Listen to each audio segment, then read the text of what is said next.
Bismillahirrahmanirrahim. Assalamualaikum warahmatullahi wabarakatuh.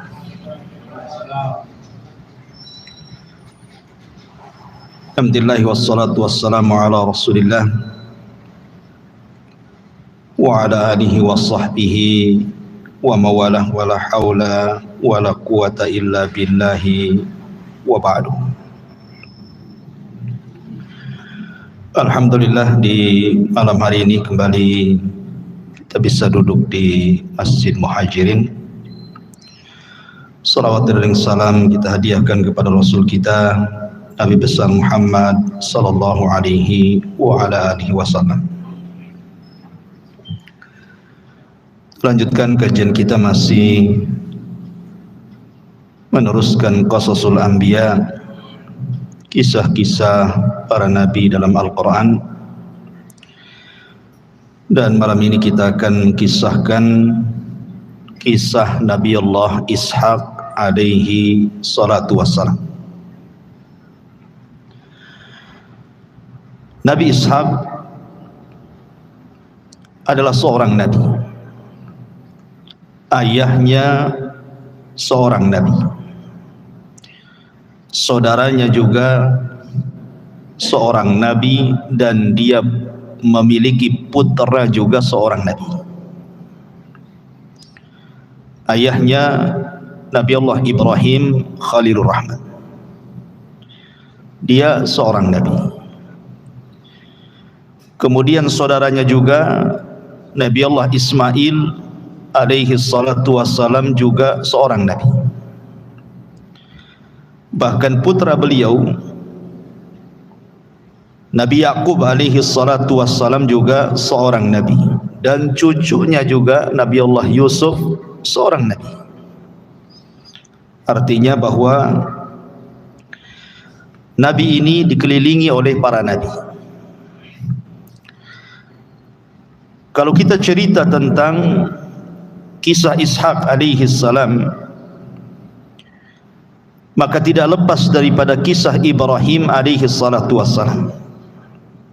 Karena kelahiran Ishaq ini adalah salah satu mukjizat yang Allah subhanahu wa ta'ala anugerahkan kepada Ishaq itu sendiri. Ma'asyiral muslimin yang dimuliakan Allah subhanahu wa ta'ala, di dalam Al-Quranul Karim Allah subhanahu wa ta'ala menyebut nama Ishaq itu dengan 16 kali di dalam beberapa ayat yang tersebar di dalam Al-Quran. Saya sebutkan pertama surah Al-Baqarah ayat 133, kemudian diulang dalam Al-Baqarah juga 136, kemudian diulang dalam Al-Baqarah juga 140-nya, kemudian dalam surah Al-Imran ayat 84-nya, kemudian surah An-Nisa ayat 163-nya, kemudian surah Al-An'am ayat 80, atau surah Al-An'am, surah Al-An'am ayat 84, kemudian surah Hud ayat 71, kemudian surah Yusuf ayat 6, kemudian diulang juga dalam Yusuf 38, kemudian surah Ibrahim ayat 39, kemudian surah Maryam ayat 49, surah Al-Anbiya ayat 71, kemudian dalam Al-Ankabut ayat 27, kemudian dalam surah As-Saffat ayat 112, kemudian terulang dalam As-Saffat 113-nya, dan yang terakhir dalam surah Shad ayat 45. Inilah ayat-ayat yang menyebutkan nama Ishaq di dalam Al-Quran. Akan tetapi ma'asyiral muslimin yang dimuliakan Allah subhanahu wa ta'ala, walaupun Nabi Allah Ishaq alaihi salatu wassalam adalah kakek buyut Bani Israel, tetapi kisahnya tidak banyak dalam Al-Quran. Ketika Allah subhanahu wa ta'ala menyebutkan beberapa ayat sampai 16 ayat dalam Al-Quran itu memang kisahnya tidak lengkap. Tapi kalau kita mau baca ayat-ayat itu, banyak pelajaran dan ibrah yang kita bisa petik nantinya. Dan yang paling besar ibrah dan pelajaran adalah tentang jangan putus asa daripada rahmat Allah Subhanahu wa ta'ala. Nanti kita akan jabarkan ketika kita masuk pada kisah Nabi Allah Ishaq alaihi salatu wassalam. Ma'asyiral muslimin yang dimuliakan Allah Azza wa Jalla, kita mulai kisah ini dari surah Az-Zariyat. Dari surah Az-Zariyat mulai daripada 24 dan ayat-ayat seterusnya. A'udzu billahi minasyaitonir rajim. Bismillahirrahmanirrahim. Hal ataka hadithu dhaifi Ibrahim al-mukramin. Sudahkah sampai kepadamu wahai Muhammad cerita tentang tamu-tamu yang datang kepada Nabi Allah Ibrahim? Ada yang mengatakan tamu ini adalah malaikat Jibril, malaikat Mikail dan malaikat Israfil, menjelma menjadi manusia. Iddakhalu alaihi faqalu salaman. Qala salamun qaumun munkarun.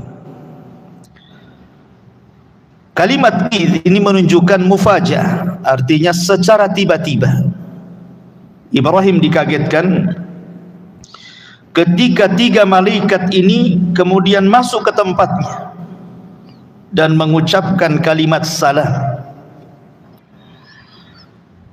Kalimat salam tentu adalah kebiasaan yang juga disyariatkan dalam Islam. Apabila kita masuk ke rumah orang, maka kita ucapkan salam. Siapa yang mengucapkan assalamualaikum warahmatullah, maka dia dapat pahala 20 pahala. Kalau lengkap assalamualaikum warahmatullahi wabarakatuh, maka dapat pahala 30. Dan yang menjawab salam hukumnya wajib. Jadi yang menyampaikan salam hukumnya sunnah, tapi yang menjawab salam hukumnya wajib. Dan kita boleh menjawab salam sesuai dengan salamnya. Kalau dia mengucapkan assalamualaikum, maka kita jawab waalaikumsalam warahmatullah. Kalau dia mengucapkan salam assalamualaikum warahmatullah, maka kita jawab waalaikumsalam warahmatullahi wabarakatuh. Kalau dia mengucapkan lengkap assalamualaikum warahmatullahi wabarakatuh, maka kita juga sama waalaikumsalam warahmatullahi wabarakatuh. Begitu cara menjawab salam. Lihat dia sampai di mana mengucapkannya. Kemudian Allah mengatakan faragha ila ahlihi faja'a biijlin samin.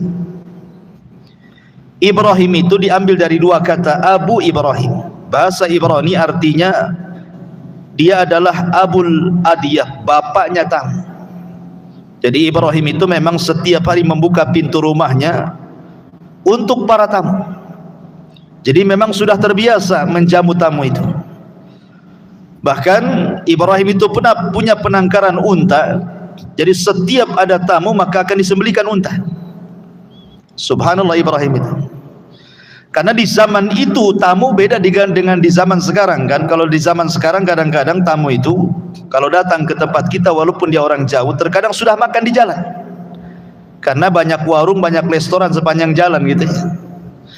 Tapi para musafir dulu, mereka kalau bertamu itu memang betul-betul lapar kan itu. Tidak ada yang mereka makan. Makanya kemudian Ibrahim itu sudah menyediakan hidangan-hidangan yang lezat untuk tamunya. Ketika kemudian Ibrahim sudah menyambut tamu-tamu ini, maka faragha ila ahli. Kalimat ragha menurut ahli tafsir artinya Ibrahim itu bersegera mendatangi istrinya tanpa sepengetahuan tamunya.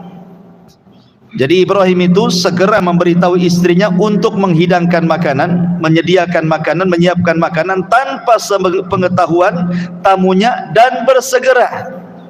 Inilah kesalahan di zaman sekarang.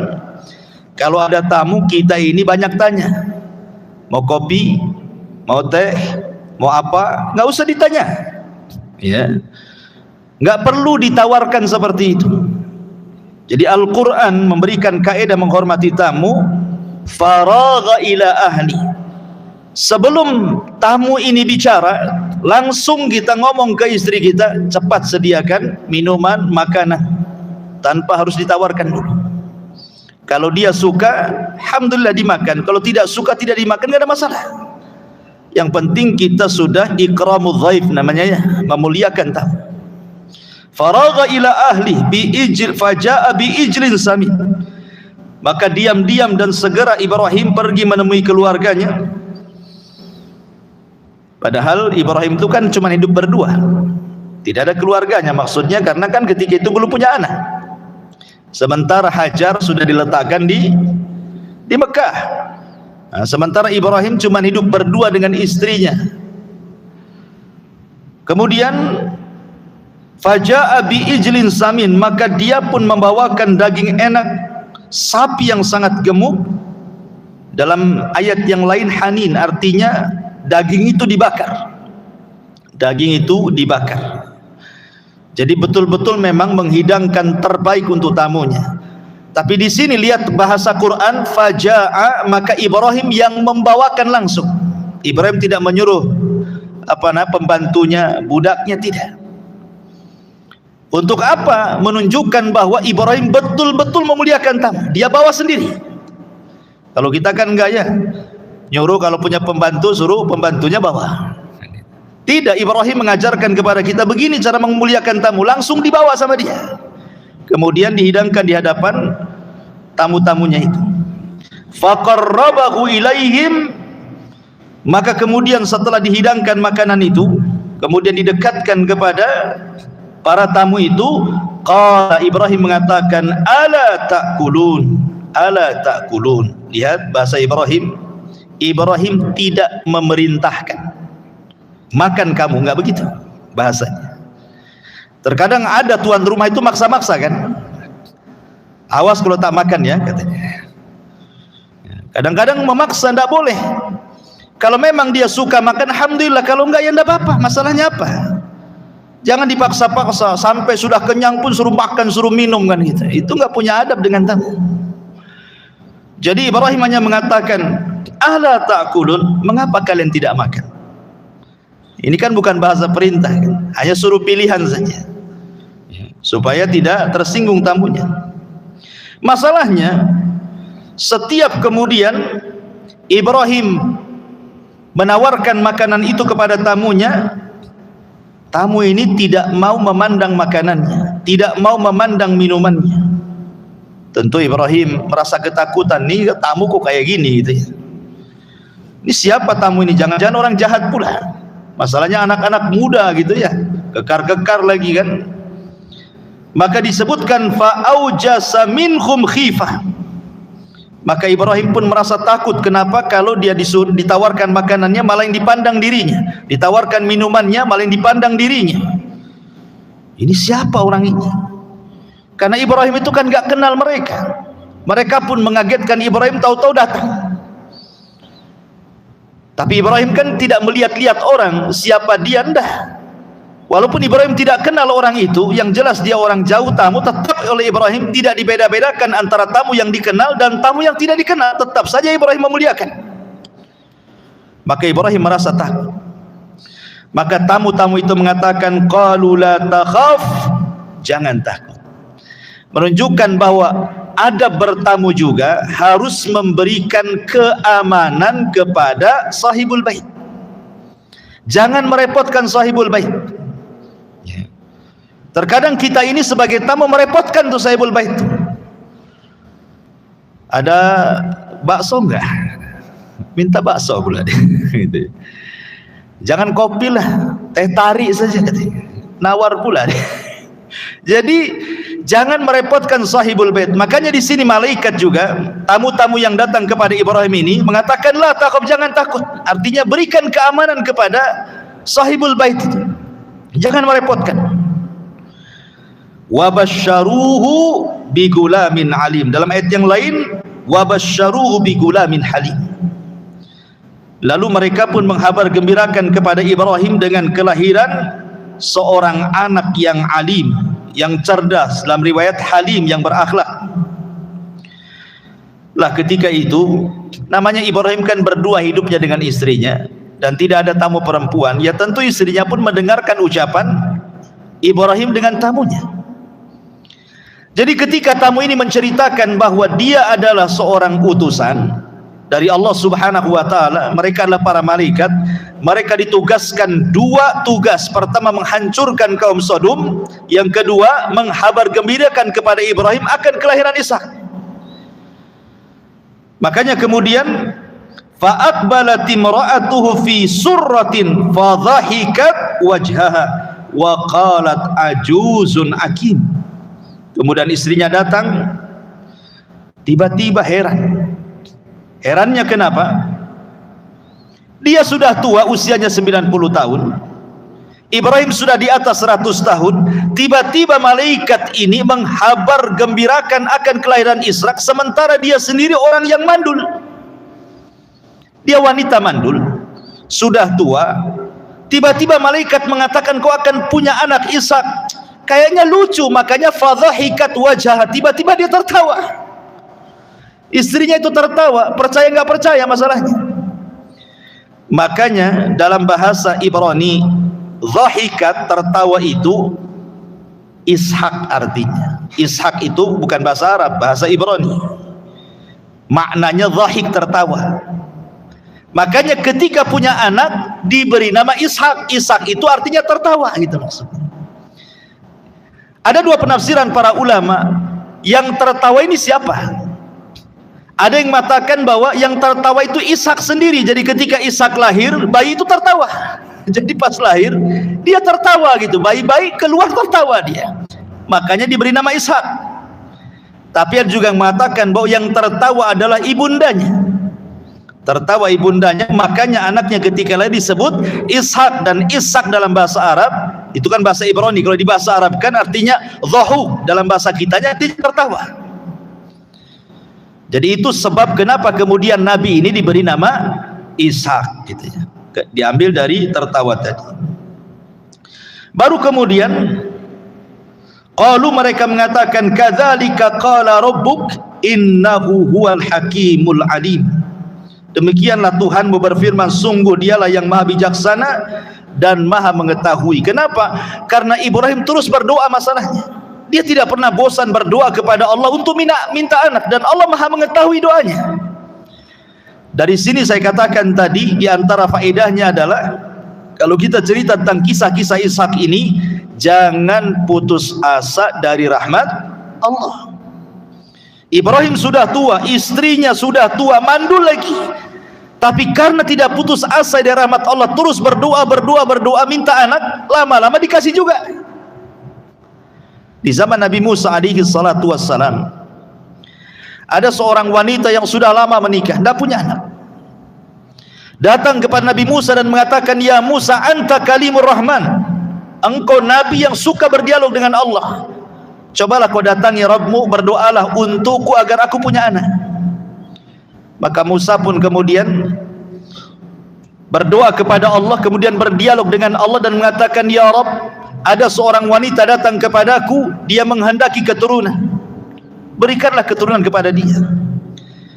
Maka Allah mengatakan, ya Musa, tidak bisa. Qad qaddartuha akiman, aku sudah mentakdirkan dia mandul, aku nggak bisa.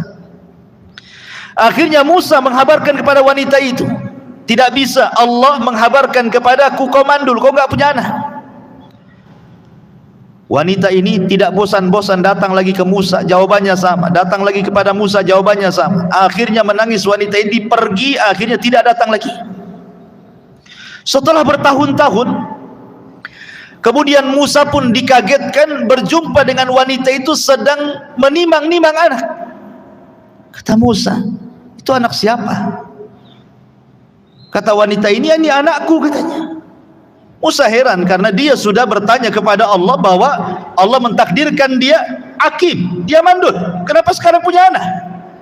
Akhirnya dia datang kepada Allah dan mengatakan, "Ya Rabb, bukankah kau yang mengatakan wanita itu mandul?" Maka Allah mengatakan, "Ya Musa, wanita itu terus mengeluh, berdoa, meminta kepadaku, fastahyaitu, aku pun malu." Di antara sifat Allah itu pemalu. Maka aku pun berikan dia keturunan. Artinya bahwa tidak mustahil bagi Allah Subhanahu wa ta'ala memberikan sesuatu yang kita anggap mustahil. Bagi Allah itu semuanya mungkin. Maka lihat kisah Nabi Allah Zakaria pun kurang lebih juga kisahnya kan. Nabi Zakaria itu kan umurnya sudah 120 tahun, istrinya juga sudah tua, mandul lagi, sama kisahnya.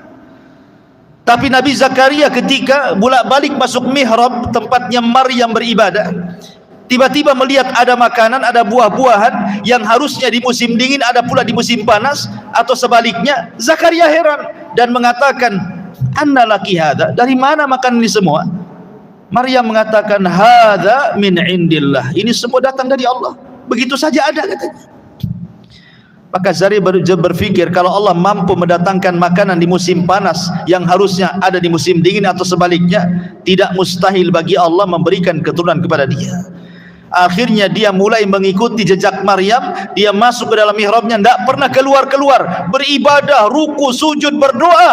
Akhirnya Allah Subhanahu wa ta'ala dengar dan ijabah doanya Zakaria, kemudian memberikan keturunan, lahirlah Yahya ibn Zakaria. Tidak mustahil bagi Allah. Jangankan yang sudah jelas-jelas ada bapa dan ada istrinya, ada suami dan istrinya, yang tidak ada bapa dan ibunya seperti Adam saja Allah mampu. Yang tidak ada ibunya seperti Hawa Allah mampu. Yang tidak ada bapaknya seperti Isa Allah mampu. Apalagi ada keduanya. Tidak mustahil bagi Allah Subhanahu wa ta'ala.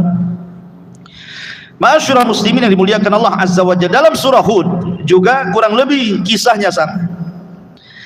Dalam surah Hud ayat 69 dan seterusnya, walaqad ja'at rusuluna Ibrahim bil busyra qalu salama qala salamun fama labisa an ja'a bi ijlin hanid. Dan para utusan kami, para malaikat, telah datang kepada Ibrahim dengan membawa kabar gembira.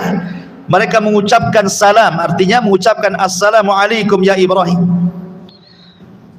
Qala, Ibrahim mengatakan salam, salamun. Kalimat salamun itu, ini jumlah ismiyah. Dalam bahasa Arab jumlah ismiyah itu memiliki makna sabit wal istiqrar. Artinya bahwa jawaban Ibrahim itu lebih lengkap dibandingkan salamnya para malaikat. Dan memang begitu, saya ulangi tadi, bahwa dalam Islam pun sama. Idza khuyitum bitahiyatin, kata Allah, kalau ada orang yang datang mengucapkan salam, maka jawablah bi ahsana minha, dengan yang lebih baik daripada jawabannya. Begitu memang syariatnya, harus lebih baik jawabannya dibandingkan salamnya. Fama labisa an jaa bi ijlin hanid. Maka tidak lama kemudian Ibrahim menyuguhkan daging anak sapi yang dipanggang. Artinya Ibrahim bersegera menyediakan makanan untuk tamu. Makanya Nabi SAW ketika hijrah dari Mekah ke Madinah, khutbah pertama Rasul kepada orang-orang Ansar dan Muhajirin apa? Ayyuhan nas, abshu syalama bainakum, wa at'imut ta'am, wasilul arham, wa sallu bil laili wan nasun niyam, adkhalallahu lakumul jannah bis salam. Kata Nabi SAW, wahai manusia, sebarkan salam, salinglah kalian memberikan makanan, sambung dengan silaturahim dengan kerabat, kemudian solatlah di saat manusia sedang tertidur, maka Allah masukkan kalian ke dalam sorga dengan selamat, kata Rasul.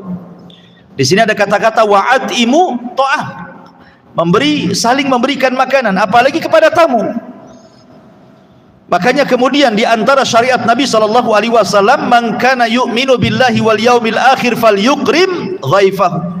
Barang siapa yang beriman kepada Allah dan hari akhir, hormati tamunya. Kadang-kadang kita ini bakhil gitu ya. Ada tamu, aku gelas. Kadang-kadang kasih toples tinggal sikit isinya. Bekas lebaran gitu. Subhanallah. Ma'asyiral muslimin yang dimuliakan Allah Azza wa Jalla, falamma ra'a aydiyahum la tasilu ilaihim nakirahum wa aujasha minhum khifah. Maka ketika dilihat tangan mereka tidak menjamahnya, Ibrahim pun mencurigai mereka, kemudian merasa takut kepada mereka.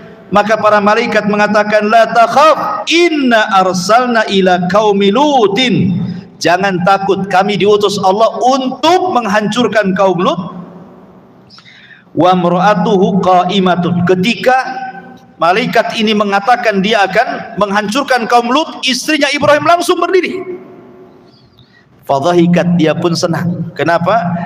Karena dia tahu ujian Nabi Lut. Dia berdakwah bertahun-tahun, kaum Sodom tidak ada yang beriman, bahkan disakiti. Artinya ketika kaum Sodom dihancurkan, Lut akan istirahat dari mereka. Istrinya Ibrahim senang, bangkit dia. Kemudian saking senangnya dia pun tertawa. Kemudian setelah itu malaikat mengatakan, fabasyarnaha bi Ishaq.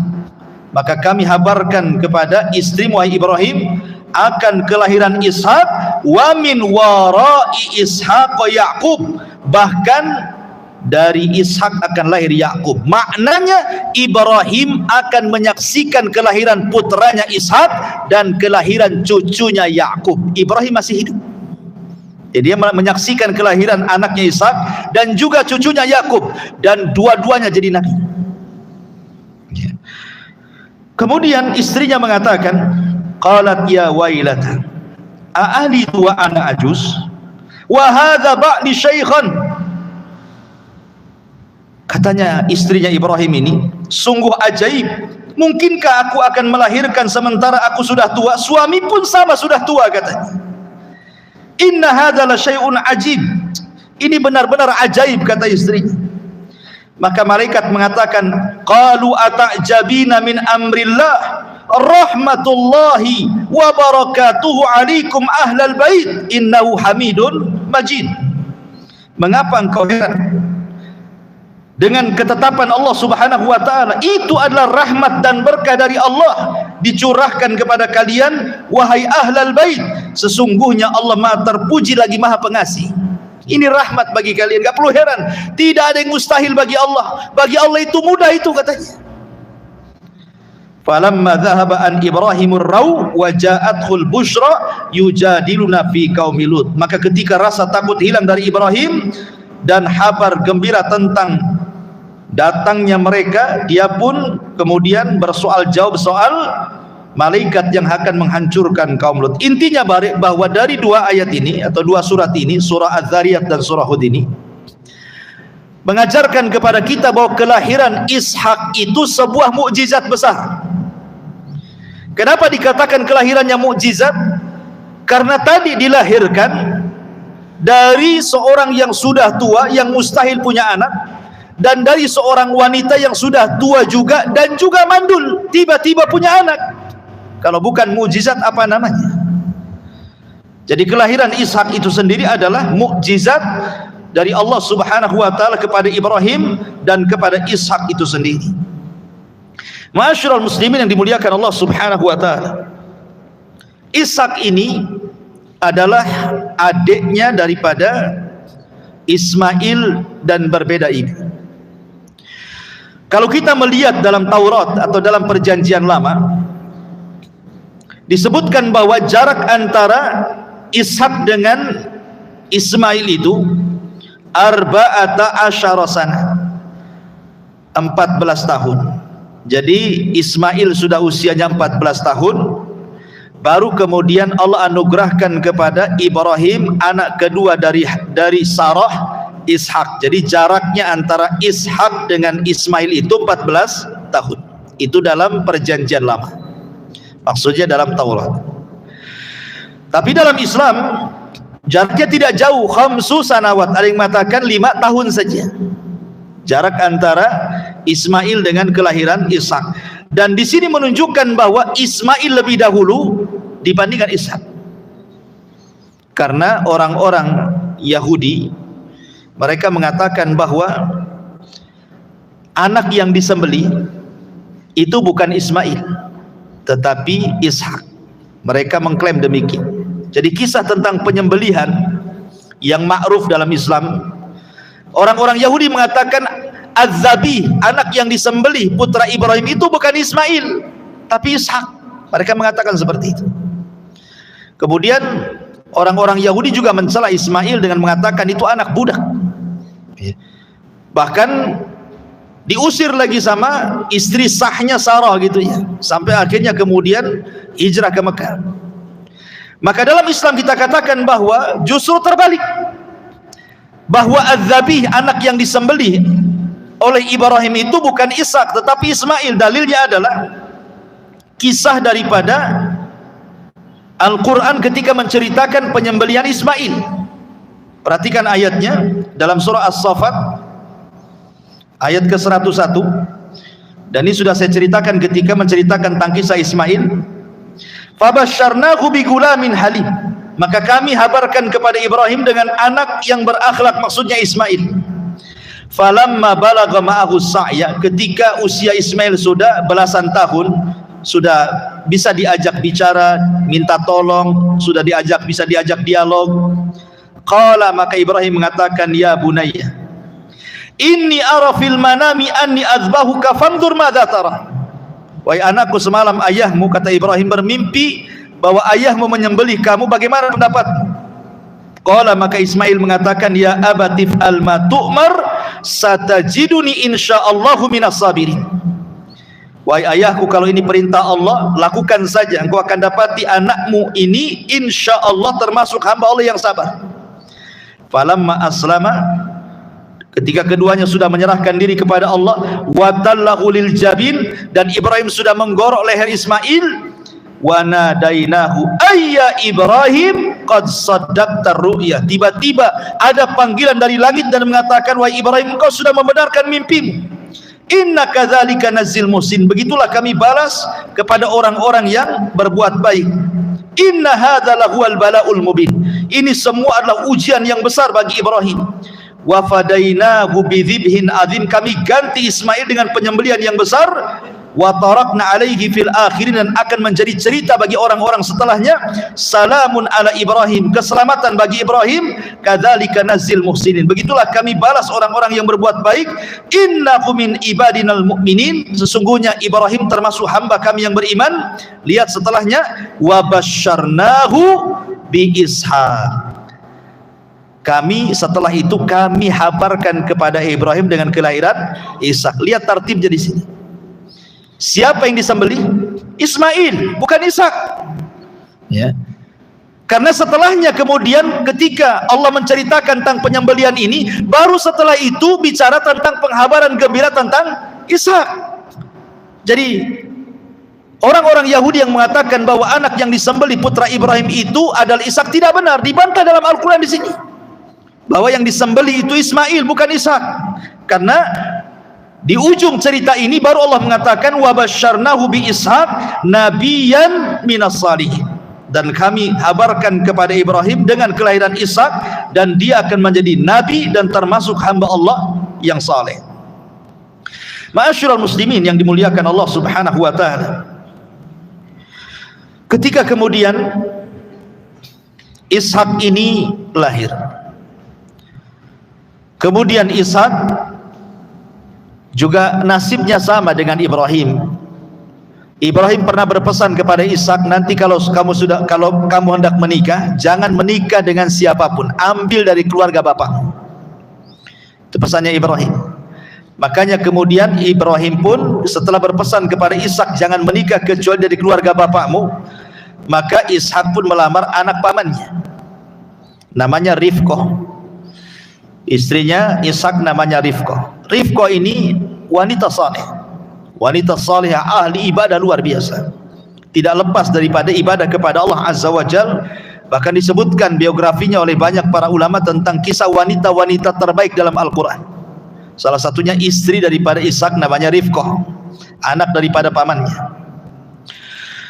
Lah setelah kemudian usianya 40 tahun lebih, udah lama menikah juga sama, tidak juga dikarunia anak tuh Ishak tuh, lama juga. Kemudian istrinya juga mandul, sama dengan ayahnya, dengan ibunya gitu ya. Tapi Ishak pun tidak putus asa, berdoa kepada Allah Azza wa Jal. Akhirnya kemudian Allah Subhanahu wa taala anugerahkan kepada Ishak, rupanya di perut Rifqah ini ada bayi. Subhanallah, bayinya kembar pula. Bayinya itu kembar.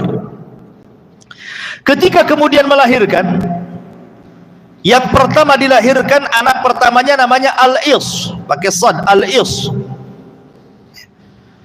Ketika kemudian lahir Is, tiba-tiba kemudian disusul dengan adiknya. Dalam bahasa Arab, menyusul itu artinya Yakub. Dalam bahasa Arab itu Yakub itu artinya menyusul. Makanya kemudian adiknya disebut Yakub karena menyusul Al-Is abangnya. Brojol, tidak selang lama keluar lagi gitu ya. Dalam bahasa Arab menyusul itu artinya Yakub. Itulah penamaan kenapa Nabi itu disebut Nabi Yakub, karena ketika melahirkan dia nyusul kakaknya. Kan ada dua kembar bayinya. Lah Al-Is ini nanti akan menjadi Abu Rum, keturunan orang-orang Eropa. Bapaknya orang-orang Eropa itu Al-Is. Sementara bapaknya orang-orang Bani Israel adalah Yakub. Nah, nanti kan terpisah. Di akhir zaman keturunan Is itu disebut sebagai Bani Asfar. Nanti di akhir zaman akan muncul pasukan dari Bani Asfar. Orang-orang Eropa itu keturunan Al-Is gitu ya.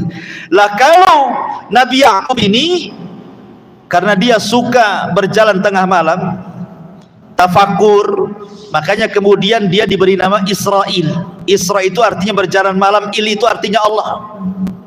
Ya, makanya Jibril hamba Allah gitu ya.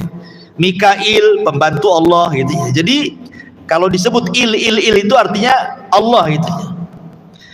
Lah Yakub disebut Israel karena suka tafakur tengah malam, makanya disebut Israel dia. Nanti turunannya Yakub itu disebut Bani Israel. Kenapa Bani Israel disebut Bani Israel? Karena turunan Yakub. Makanya orang-orang Yahudi mereka mengklaim mereka itu disebut Israel, maka negaranya dikatakan Israel kan itu. Padahal tidak layak kita katakan negara itu disebut Israel. Kita katakan negara Yahudi, bukan Israel. Karena Israel itu diambil dari Israel, dan itu nama yang suci, nama seorang nabi namanya Yakub. Sementara Yahudi di zaman sekarang tidak mengikuti ajaran Yakub. Mereka menuhankan Uzair dan mengatakan Uzair anak Allah. Yakub tidak menuhankan Uzair. Uzair pun kapan datangnya? Ya. Ma'asyiral muslimin yang dimuliakan Allah Subhanahu wa taala. Lah Ibrahim menyaksikan kelahiran Yakub. Jadi anak dan cucu disaksikan Ibrahim, baru setelah itu Ibrahim meninggal. Di mana? Di Habrun, di Khalil. Lah setelah kemudian Ishak diangkat menjadi nabi. Jadi kenabian Ishak ini memang sudah dihabarkan kepada Ibrahim bahwa anakmu akan jadi nabi. Dan ini kan nikmat dari Allah, di mana Allah Subhanahu wa taala menghabarkan kepada Ibrahim bahwa putramu nanti akan jadi nabi. Ini kan nikmat mana lagi kalau umpamanya kita punya anak tiba-tiba dikatakan nanti anakmu itu akan jadi presiden gitu ya. Oh, luar biasa ya. Kalau memang itu kejadian kan nikmat. Tentu nabi jauh lebih mulia dibandingkan presiden. Nikmat Allah mana lagi yang lebih besar daripada menghabarkan bahwa anakmu akan jadi nabi. Jadi Ibrahim sudah tahu bahwa Ishak akan jadi nabi. Makanya setelah Ibrahim meninggal, kemudian Ishak ini meneruskan perjuangan ayahnya berdakwah kepada dua negara, Syam dan Palestina. Ke Syam, dakwahnya sampai ke Syam dan juga khususnya Palestina. Mendakwahkan manusia sebagaimana Allah Subhanahu wa taala mengatakan, walaqad ba'atsna fi kulli ummatir rasulan an i'budullaha wajtanibut taghut. Tidaklah kami utus pada tiap-tiap manusia seorang rasul, tugas mereka mengatakan kepada manusia, sembahlah Allah, tauhidkan Allah, dan jauhi sesembahan selain daripada Allah alias taghut. Itulah tugas para nabi, mengajak manusia ke dalam tauhid. Itulah tugasnya Ishak kepada Bani Israel, kepada orang-orang yang ada di Palestina dan kepada orang-orang yang ada di Syam. Ma'asyiral muslimin yang dimuliakan Allah Azza wa Jalla, masalahnya ada kisah yang memburuk-burukan tentang Ishak dan juga putranya Yakub. Dan kisah ini kisah-kisah dusta, kita katakan kisah dusta yang dibuat-buat orang-orang Yahudi untuk menghina para nabi. Dan begitu para orang-orang Yahudi suka mendustakan para nabi, fariqan kadzdzabu wa fariqan yaqtulun, sebagian mereka mendustakan, sebagian mereka membunuh para nabi. Itu kebiasaan orang Yahudi di mana-mana. Jadi ada kisah-kisah yang kemudian dibuat-buat orang Yahudi, kemudian dimasukkan dalam kitab-kitab mereka. Makanya Allah mengatakan yuharrifunal kalima ammawadhi. Mereka itu suka merubah-rubah kitab-kitab mereka dengan tangan-tangan mereka. Untuk apa? Li ajli dunia, karena menghendaki dunia dan karena hasad. Bagaimana kisahnya? Jadi kisah dusta tentang Ishak dan juga kebohongan dari Yakub begini ceritanya. Jadi Ishak ini menikah dengan Rifqah. Tadi saya katakan Rifqah nama istrinya, dan dua-duanya sudah tua, punya anak dua. Siapa? Al-Is dan Yakub. Al-Is ini ketika lahir banyak bulunya, jadi penuh dengan bulu, tangannya, badannya, kakinya penuh dengan bulu. Beda dengan Yakub, tidak ada bulunya. Lah ketika sudah besar dua-duanya, kebiasaan orang-orang dulu kalau mewariskan sebuah harta, sebuah tahta, maka diwariskan kepada anak terbesarnya, bukan kepada adiknya. Jadi warisannya itu tumplak kepada anak terbesarnya semuanya, adiknya gak dapat apa-apa kalau zaman dulu. Kalau zaman sekarang alhamdulillah semua dapat kan gitu, adil ya, semua anak laki-laki mau kakaknya mau adiknya semua dapat sama, dan perempuan separuh daripada laki-laki, menjadi asabah dan asabah li ghairihi. Artinya dalam Islam ini betul-betul menghapus ajaran-ajaran yang orang-orang dulu kan itu. Jadi Yakub itu Ishak ini suka dengan Al-Is, senang dia. Kenapa? Karena anak pertama. Beda pula Rifqah istrinya tidak suka dengan Is, dia suka pula dengan Yakub. Jadi bapaknya suka dengan Is, ibunya pula sama dengan Yakub. Jadi suatu ketika Ishak ini kan sudah tua sekali, sudah buta pun. Jadi dia ingin mewariskan kekayaannya dan kepemimpinannya kepada anak tertuanya, tapi dengan syarat. Dipanggilnya Al-Is itu, wahai Al-Is, ini kamu. Dengan butanya, dengan mengatakan, kamu sudah besar, aku pun sudah tua dan mendekati ajalku. Berburulah kamu, karena Al-Is ini memang jago berburu. Berburulah kamu, tangkaplah burung, masaklah burung itu. Setelah kau masak, hidangkan kepadaku, aku akan makan. Setelah itu akan aku doakan keberkahan kepadamu. Rupanya ucapan Ishak ini kedengaran sama Rifqah istrinya. Setelah Is pergi, kemudian istrinya Rifqah ini memanggil siapa? Yakub, dan mengatakan, Yakub, sini kamu. Bapakmu akan mewariskan semua kekayaan kepada abangmu. Saya tidak suka. Sebelum abangmu menghadirkan makanan itu, kau hadirkan duluan. Kata Yakub, gak bisa, aku bukan Is. Ya. Kata ibunya, tenang, aku sudah mempersiapkan semuanya. Akhirnya kemudian dibalutkan kulit kambing di tangannya itu, biar kalau Yakub, namanya orang buta, kalau dia megang tangannya nampak ada bulunya, padahal itu kulit kambing yang dibalutkan di tangannya. Ya, sama sengaja sama ibunya dibuat seperti itu, diajari dusta. Akhirnya kemudian segeralah kemudian Yakub mencari burung, kemudian memasaknya, kemudian menghidangkan kepada ayahnya Ishak. Kemudian mengatakan, ya abati, wahai ayahku, saya adalah Al-Is. Kata Yakub, Is sedang berburu, kenapa cepat sekali kan gitu kan gitu. Enggak, saya Al-Is katanya. Walaupun Ishak itu ketika itu ya gimana, ketika diraba jasadnya jasad Is, tetapi suaranya Yakub, namanya orang buta kan gitu ya.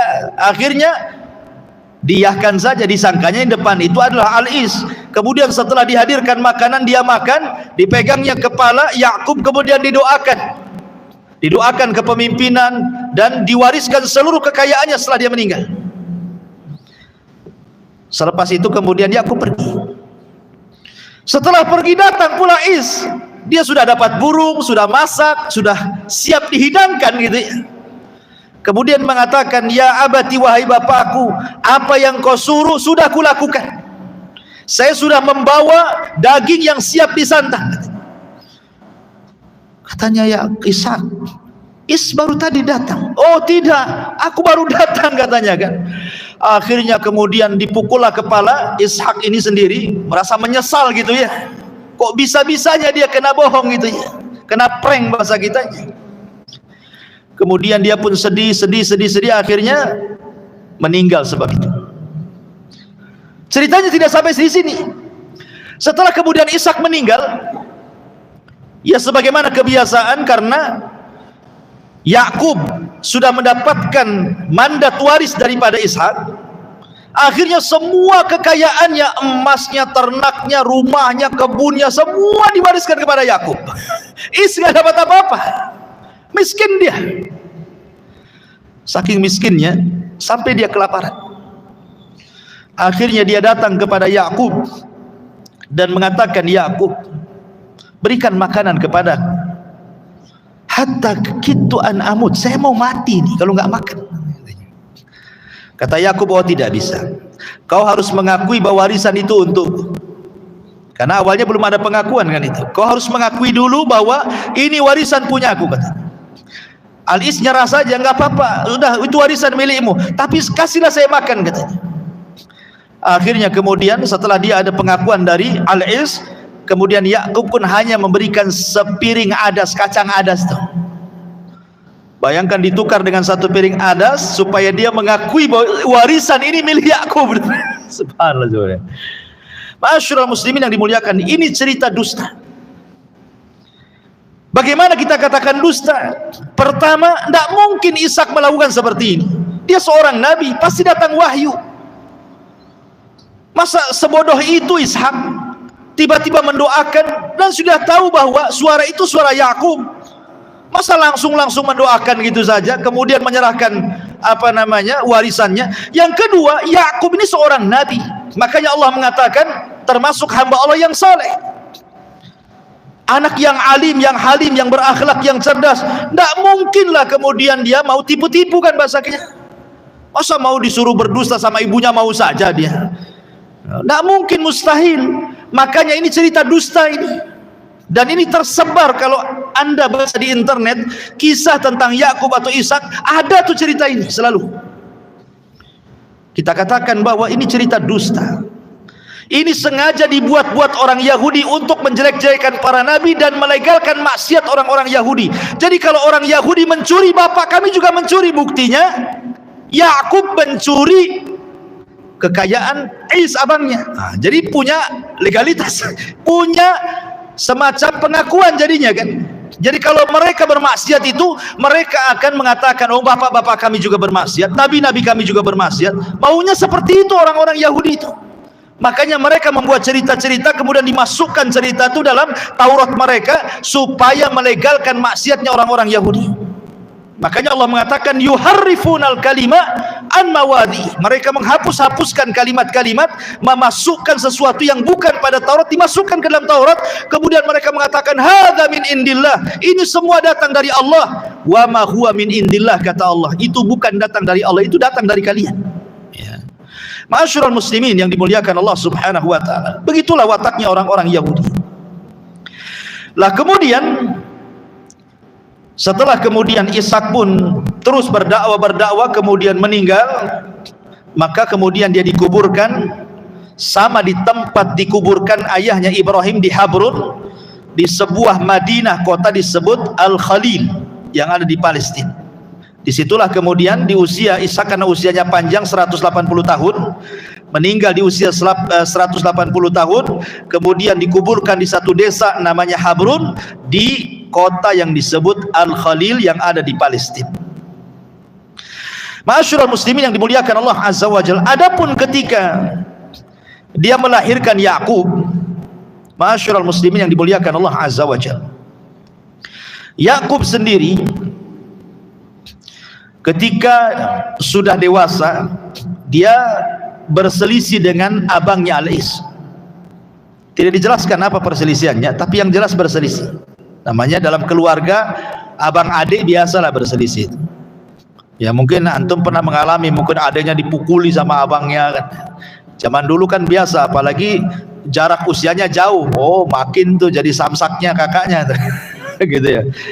Akhirnya kemudian Ishak memerintahkan agar Yakub keluar dari tempatnya dan menuju pamannya yang ada di Haran di Suriah. Jadi di Suriah itu ada namanya Haran. Ishak menyuruh Yakub untuk berpisah dengan abangnya. Pergilah kau ke Haran sana. Hiduplah bersama pamanmu di sana, biar enggak begaduh terus di sini maksudnya gitu. Maka Yakub pun kemudian berangkat ke Haran. Disitulah dia berjumpa dengan pamannya namanya Laban. Laban ini punya dua putri. Pertama Rahil, yang kedua Lia. Lah akhirnya kemudian Yakub pun bekerja kepada pamannya, penggembala kambing. Ini menunjukkan bahwa setiap para nabi itu menjadi penggembala. Kata Nabi SAW, "Ma min nabiyyin illa wara'al ghanam." Tidak ada nabi kecuali pernah menjadi penggembala kambing. Termasuk anda wahai Rasul, termasuk saya. Bahkan kenapa Nabi SAW sampai dari mulai kecil loh diasuh oleh Halimah Sa'diyah. Dari mulai umur 1 tahun, 2 tahun sampai 6 tahun tidak lepas dari kambing Nabi itu. Jadi mainan Nabi itu sejak kecil sudah main dengan kambing tuh. Makanya ketika di usia 12 tahun dia menjadi penggembala kambing, dia sudah tahu ilmunya kambing. Walaupun kecil-kecil mungkin dia tidak paham, tetapi kan karena sering bergaul dengan kambing, paham dia akhirnya. Ilmu perkambingan bahasa kita. Jadi ketika Rasulullah SAW tidak jadi berangkat ke Syam bersama Abu Talib karena dihalang-halangi oleh pendeta, jangan pergi ke sana nanti dibunuh anak ini, pulangkan ke Mekah. Akhirnya Rasulullah SAW mulai berpikir untuk menolong pamannya. Bagaimana caranya? Lihatlah orang-orang sebayanya, banyak orang gembala kambing, ikutlah dia menjadi penggembala kambing.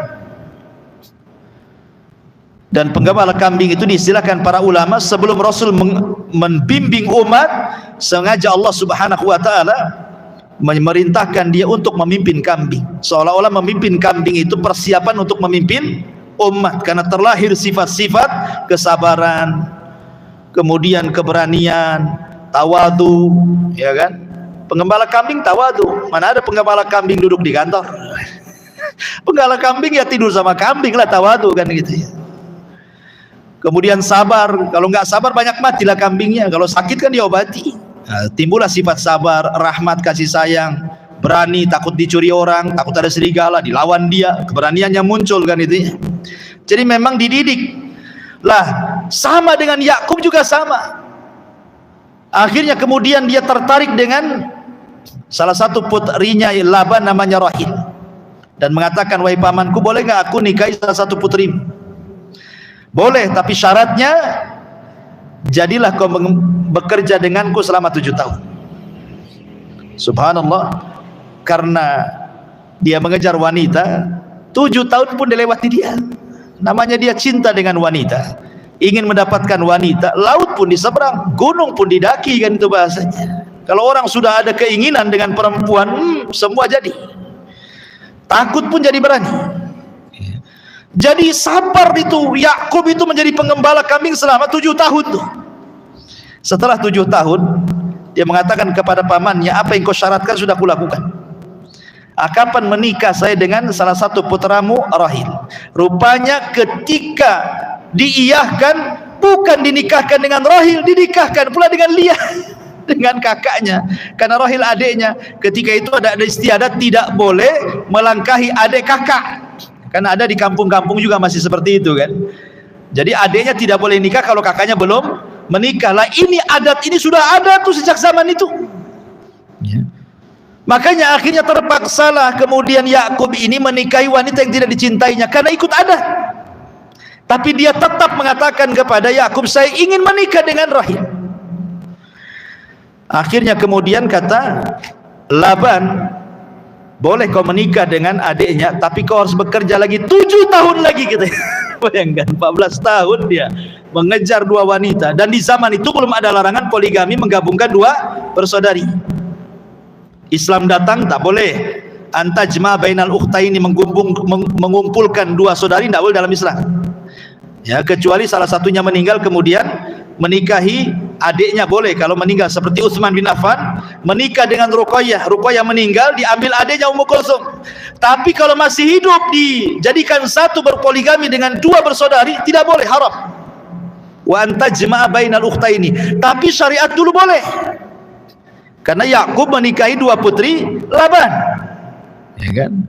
Jadi 27 tahun ditambah lagi bekerja dengan Laban ini. Setelah 7 tahun berikutnya baru kemudian dia menikah lagi dengan wanita kesukaan dia, Rahil. Akhirnya kemudian dari dua wanita ini dan dua budak lahirlah 12 keturunan Yakub yang disebut dengan Bani Israel. Nanti turunan 12 ini, ya salah satunya Yahuda, akhirnya turunan disebut Yahudi gitu ya. Kemudian ada Lawa dan banyak sekali, dan itu nanti ceritanya panjang tentang kisah Nabi Yakub alaihi salatu wassalam. Tapi malam ini kita khususkan dengan kisahnya Nabi Allah Ishaq alaihi salatu wassalam. Baik, pelajaran yang kita ambil dari beberapa ayat dalam Al-Quranul Karim. Pertama, kita lihat dalam surah An-Nisa. Allah mengatakan, inna auhayna ilaika kama auhayna ila Nuhin wan nabiyyina min ba'di wa auhayna ila Ibrahim wa Ismail wa Ishaq wa Yaqub wal asbat wa Isa wa Ayyub wa Yunus wa Harun wa Sulaiman wa ataina Dawuda zabura. Sungguhnya kami wahyukan kepadamu wahai Muhammad sebagaimana kami wahyukan kepada Nuh dan para nabi setelahnya, sebagaimana kami wahyukan kepada Ibrahim, Ismail, Ishak, Yakub. Lihat di sini Allah mentartib Ibrahim, kemudian Ismail, ya, karena Ismail adalah anak yang paling besar dari Ibrahim, makanya didahulukan. Baru setelah itu Ishak, adiknya Ismail, lain ibu, ya. Kemudian Yakub cucunya. Dari sini kita tahu bahwa ini semua keluarga para nabi. Dan kita tahu bahwa pangkalnya ada di Ibrahim alaihi salatu wassalam. Karena Ibrahim itu disebut Abul Anbiya, bapaknya para nabi. Setelah diutusnya Ibrahim, tidak ada satupun nabi setelahnya kecuali lewat jalur Ibrahim. Tidak ada satupun nabi yang jalurnya di luar Ibrahim. Dari Ismail, keturunannya tidak ada jadi nabi, sampai kemudian lahirlah Nabi kita Muhammad sallallahu alaihi wasallam dan menjadi nabi Arab dan nabi seluruh manusia. Dari jalur Ishak lahirlah Yakub, dan dari Yakub lahirlah 12 keturunannya. Dari 12 keturunan ini lahir ribuan para nabi yang diutus kepada Bani Israel, yang disebut dengan Al-Anbiya Bani Israel, nabi-nabi Bani Israel, dan ditutup kenabiannya dengan lahirnya Isa bin Maryam. Jadi Isa itu nabi terakhir dari nabi-nabi Bani Israel, tapi nabi kita adalah nabi penutup para nabi. Itu bedanya. Kalau Isa nabi terakhir Bani Israel, kalau nabi kita Muhammad adalah penutup para nabi, di mana la nabiyya ba'di, kata Rasul, tidak ada nabi sepeninggalku. Kata Imam Ibnu Katsir rahimahullahu taala, siapapun yang ngaku nabi, dustakan pengakuannya, karena menyelisih sabda Rasul, la nabiyya ba'di, tidak ada nabi sepeninggalku. Makanya kalau Hadrat Mirza Ghulam Ahmad, pendiri Ahmadi, ngaku nabi, dustakan kenabiannya, dia bukan nabi. Ya, kan Hadrat Mirza Ghulam Ahmad itu ngaku nabi. Saya pernah berdebat dengan orang-orang Ahmadiyah dulu di Gresik, ya. Mereka sampai datangkan kitab-kitab karyanya Hadrat Mirza Ghulam Ahmad, wahyu-wahyu Jibril yang sampai kepada dia. Subhanallah. Intinya bahwa tidak ada nabi setelah Nabi Muhammad sallallahu alaihi wasallam. Kemudian juga Allah Subhanahu wa taala berfirman dalam surah Yusuf, wattaba'at millata abai Ibrahim wa Ishaq wa Yaqub ma kana lana an nusyrika billahi min syai'in dzalika min fadlillahi alaina wa 'alan nas walakinna aktsaran nasi la yashkurun. Wattaba'tu millata abai, dan aku mengikuti agama bapak-bapakku Ibrahim, Ishak dan Yaqub. Dan Allah tidak perintahkan kecuali agar jangan menyekutukan dengan Allah dengan siapapun. dan itu adalah karunia Allah kepada kita dan kepada manusia, akan tapi kebanyakan manusia tidak bersyukur. Dari sini menunjukkan bahwa kita mengikuti agama para nabi, maksudnya mengikuti tujuan dakwah para nabi, tauhid. Karena kalau bicara tentang syariat, masing-masing nabi punya syariat sendiri. Ya, masing-masing nabi itu punya syariat yang berbeda-beda syariatnya dengan kita, tapi kan tujuannya sama, tauhid. Contoh umpamanya puasa. Kita ada sahur, puasanya ahli kitab tidak ada sahur. Ya. Kita mendahulukan berbuka saat maghrib, orang itu bukanya ketika bintang muncul. Ya kan? Jadi ada perbedaan. Dari segi syariat memang beda. Karena waja'alna likulli nabiyyin syir'atan wa minhaja. Masing-masing nabi itu diberikan syariat sendiri dan manhaj beragama sendiri-sendiri. Tapi tujuannya satu, mentauhidkan Allah dan tidak menyekutukan Allah Subhanahu wa ta'ala. Maka sebagaimana para nabi juga mengikuti agama Ibrahim, kita juga sama mengikuti agama Ibrahim. Wattaba'tu millata Ibrahim, kan gitu. Dan kita juga mengikuti agama Ibrahim karena agama Ibrahim adalah agama tauhid. Makanya Ibrahim itu tidak lepas daripada doa-doa yang sering dikumandangkan dalam Islam. Ketika tasyahud kita pun sering menyebut-nyebut bukan hanya Allahumma sholli ala Muhammad, tetapi wa ala ali Muhammad kama shallaita ala Ibrahim wa ala ali Ibrahim. Disebut-sebut juga keluarga Ibrahim. Karena dakwah Rasul dengan dakwah Ibrahim dan seluruh keturunannya termasuk Ishak sama mentauhidkan Allah Subhanahu wa ta'ala. Kemudian juga dalam surah Ibrahim ayat ke-37, Alhamdulillahilladzi wahaba li 'alal kibari Ismail wa Ishaqa inna rabbi lasami'ud du'a. Ibrahim ketika lahirnya Ishak dan juga Ismail, sementara dua-duanya putra Ibrahim ini kan Ibrahim sudah tua. Ismail lahir Ibrahim sudah tua. Ishak lahir Ibrahim sudah tua juga. Makanya ketika lahir keduanya apa kata Ibrahim? Alhamdulillah alladzi wahabali, segala puja dan puji hanya milik Allah yang telah menganugerahkan kepadaku alal kibari, di saat aku sudah tua, Ismail wa Ishak, anakku yang namanya Ismail dan Ishak. Inna rabbi lasami'ud du'a, sungguhnya Rabbku sungguh maha mendengar setiap doa. Dari sini menunjukkan bahwa nikmat apapun yang Allah anugerahkan kepada kita, jangan lupa mengucapkan alhamdulillah. Diberikan keturunan, alhamdulillah. Diberikan rumah, alhamdulillah. Kendaraan, alhamdulillah. Pasangan yang saleh dan saleh, alhamdulillah. Jangan lupa mengucapkan alhamdulillah. Karena alhamdulillah itu bentuk syukur dengan lisan. Adapun bentuk syukur dengan hati adalah dengan menasabkan bahwa semua nikmat itu datang dari Allah. Wa ma bikum min ni'matin faminallah. Segala bentuk nikmat apapun yang ada pada kalian semua datang dari Allah. Jadi kita harus yakin nikmat ini datang dari Allah. Kemudian bentuk syukur lisannya kita katakan alhamdulillah. Jangan seperti Qarun.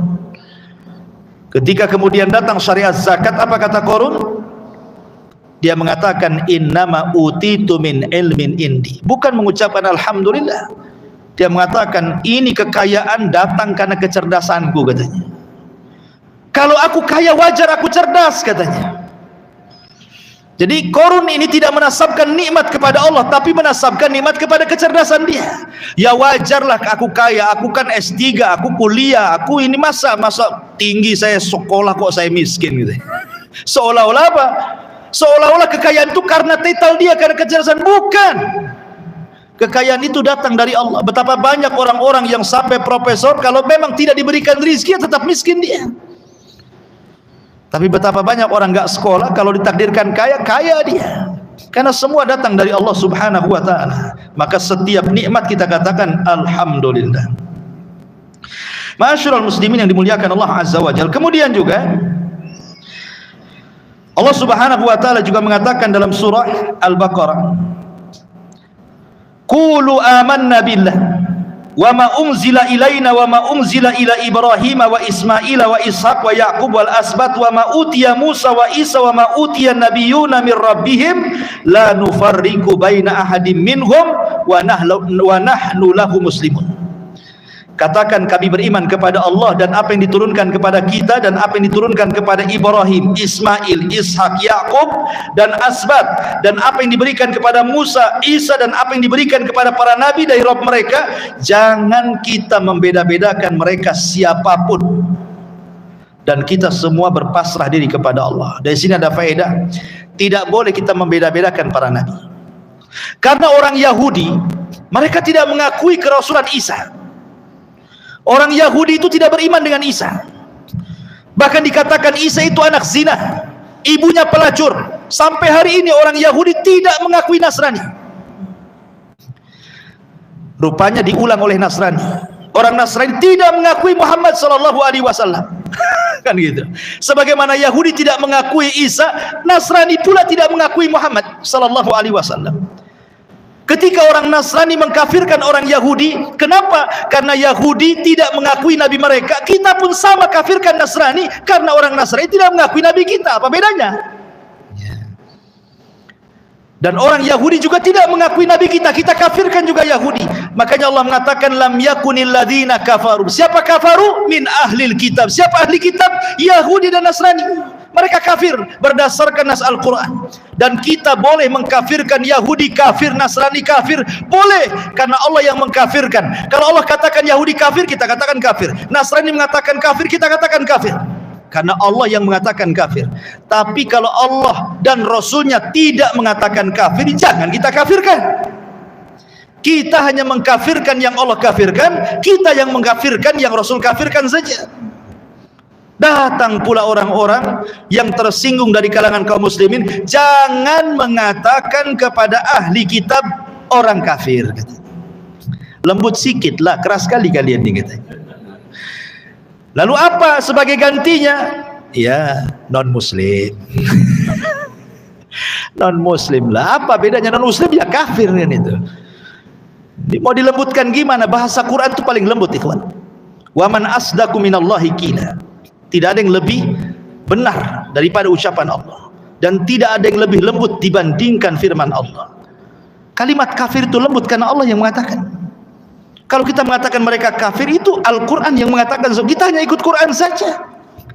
Kok yang sewot malah orang-orang yang beriman ini gimana? Orang-orang Islam yang sewot malah. Orang kafir kita kafirkan, mereka diam saja. Sebagaimana mereka kafirkan kita juga kita diam saja. Kenapa saudara-saudara kita dari muslim kok sewot dia? Kan aneh ini menunjukkan. Padahal Islam mengajarkan la nufarriqu baina ahadin min rusul. Ketika kita bahas tadi di awal bahwa orang Yahudi mengatakan anak yang disembelih adalah Ishak. Kita katakan tidak, anak yang disembelih adalah Ismail. Walaupun demikian kita tidak boleh membeda-bedakan. Mau Ismail, mau Ishak, ya kan? Mau para nabi yang lainnya, kita katakan bahwa mereka khiratun nas, sebaik-baik manusia yang Allah utus. Mereka para nabi, mereka para rasul, teremban kepada mereka tugas mulia wahyu dari Allah. Kita akui mereka nabi kita.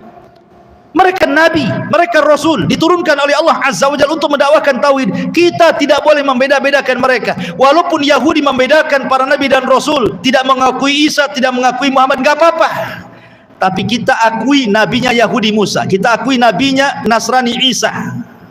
Kita mengakui walaupun mereka tidak mengakui. Makanya Allah mengatakan la nufarriqu baina ahadim minhum. Dan begitu seterusnya ayat-ayat seputar kisah Ishak alaihi salatu wassalam. Wallahu a'lam bishawab. Memang kisah Ishak ini tidak banyak dicantumkan dalam Al-Quran. Maksudnya tidak secara detail, ya, sebagaimana kisah-kisah nabi yang lainnya. Karena sering saya katakan bahwa dari 25 nabi dan rasul, ada nabi-nabi itu yang secara detail diceritakan. Seperti Musa itu detail, dari lahir sampai besar gitu ya. Ibrahim detail gitu ya. Kemudian juga Nabi Yusuf detail gitu ya. Tapi ada nabi itu global saja, kayak Nabi Ishak ini kan global-global saja. Paling sebagai tambahan kisah-kisah Israiliyat gitu ya. Tapi ada nabi yang aneh disebut nama nggak ada kisahnya. Seperti Dzulkifli, ada namanya dalam Quran. Al-Yasa ada namanya dalam Quran, kisahnya tidak ada, ya kan? Nah, tetapi kita katakan bahwa Allah mengutus para nabi sebanyak 120.000, ada yang mengatakan 124.000, dan Rasul 314. Tetapi yang kita kenal namanya berdasarkan nas Al-Quran hanya 25 Nabi dan Rasul. 18 namanya tercantum dalam satu surat namanya Al-An'am. Lebihnya tersebar di beberapa surat dalam Al-Quran sehingga genap menjadi 25 Nabi dan Rasul. Dan ini harus kita imani, baik yang kita kenal namanya atau yang tidak kita kenal namanya. Kita beriman bahwa nabi-nabi itu ada dan diutus oleh Allah Subhanahu wa taala. Wallahu a'lam bishawab. Subhanakallahumma bihamdika asyhadu an la ilaha illa anta astaghfiruka wa atubu ilaik. Wallahu ta'ala alam. Assalamualaikum warahmatullahi wabarakatuh.